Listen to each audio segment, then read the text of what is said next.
So at 9, the two men arrested in connection with the gruesome murder of a Vlakfontein family near Lenasia, south of Johannesburg, are expected to apply for bail at the Lenasia Magistrate's Court today. Ernest, Mabaso and Fifita Khupe are facing 7 counts of murder after 7 family members were found dead at their home in Vlakfontein last month. Mabaso is facing 3 additional rape charges.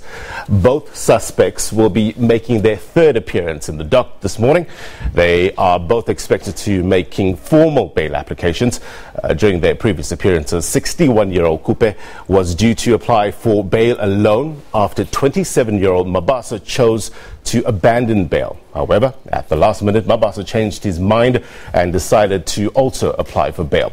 The matter was then postponed to allow Mabaso's attorney time to prepare his bail application. Okay, let's get more on the story. Our reporter Gillian Pillay is live for us at the Lenasia Magistrate's Court. Hey, Gillian, thank you very much indeed for your time. What can we expect today at court? A very good morning to you, Blaine. As you know, this is basically a very important day for the Khoza family.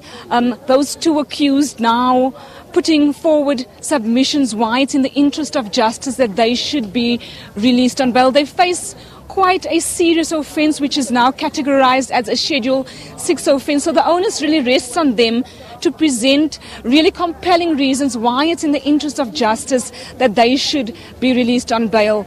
We've been here before, as you said there earlier, before crossing to me, and Khupe was meant to make a formal bail application on his own, and we saw last week quite dramatic events when Mabaso now reneged and informed the court through his legal representative that he is now interested in applying for bail. I'm joined by the NPA spokesperson, Pindi, who's just going to give us a sense of just what can we expect today. We know that there is a power failure currently, or there's no electricity here at court. So how will that, let's start with that, how will that hamper proceedings here? Okay, unfortunately, when court officials arrived this morning, they realized that there was no electricity in the whole building. But the chief prosecutor of West Rand, Ms. Lynn Vessels, is here. Together with the court manager, they're trying to establish from ESCOM as to when they will be able to put the lights back on. So for now, I don't have much feedback about that, but we'll just await ESCOM to assist us in that regard. We have seen this is the 3rd appearance of these 2 accused, and can we expect, or rather, is the prosecution, ready to proceed with a formal bail application? Well, the matter was set down for 2 days.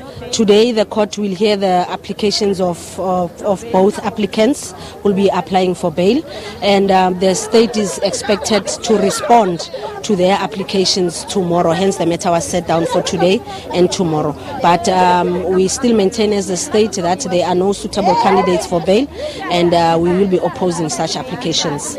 This particular case has drawn quite a lot of public interest. So, viewers would like to know what kind of submissions can we see the accused, putting forward to court in why it's in the interest of justice that they be, released on bail.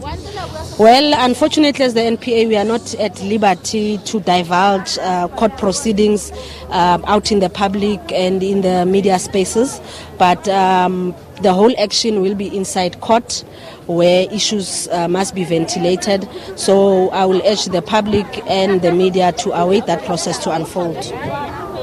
Pindi, how confident are you that with this leg that, we will have a successful no bail granted to the 2? Well, we'll do our best as the NPA to oppose the application. But remember, at the end of the day, the decision lies with the presiding officer. What we have to do as the NPA is to do our best in convincing the court that the 2 are no suitable candidates for bail. But as to what the decision of the court, I don't want to preempt that.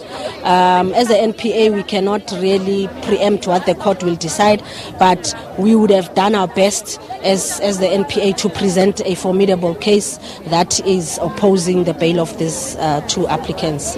Just one last question. Investigations are ongoing.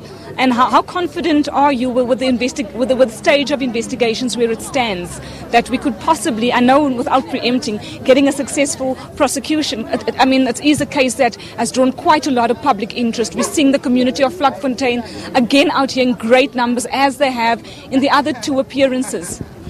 Having enrolled the matter as the NPA, it simply means that the prosecutors who went through the contents of the docket were convinced that a crime was committed. They were convinced that there are people who can be held liable.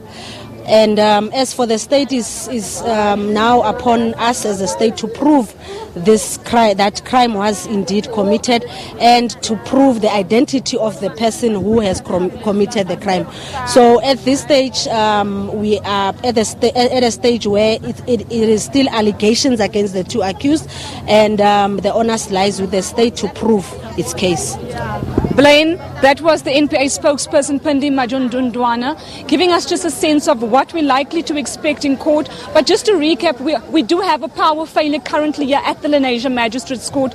How that's likely to hamper proceedings in this early stages is unknown. I know, talking to officials, they had said that they're trying to get City Power out here to attend to that problem. The community again has come out in great numbers, as they have on the other two appearances in support of the family, following that really heinous and gruesome discovery in their community, Blaine. Gillian, you say the community out once again in great numbers. What are they saying? What is the family saying at this stage?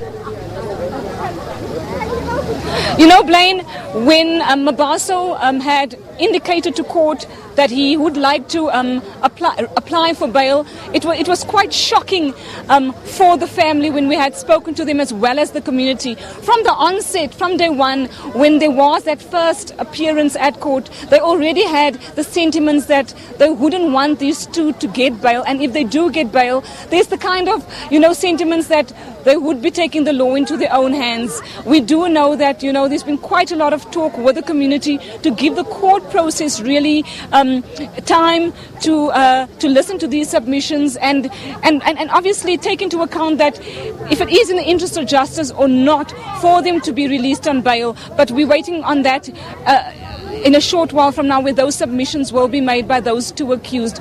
But as you say there, Blaine, the community adamantly and time and again coming to this court, being very vocal around not wanting these two accused persons to get bail, Blaine. You'll be on top of things there today, Gillian Play. Thank you very much indeed for your reporting. In other news, public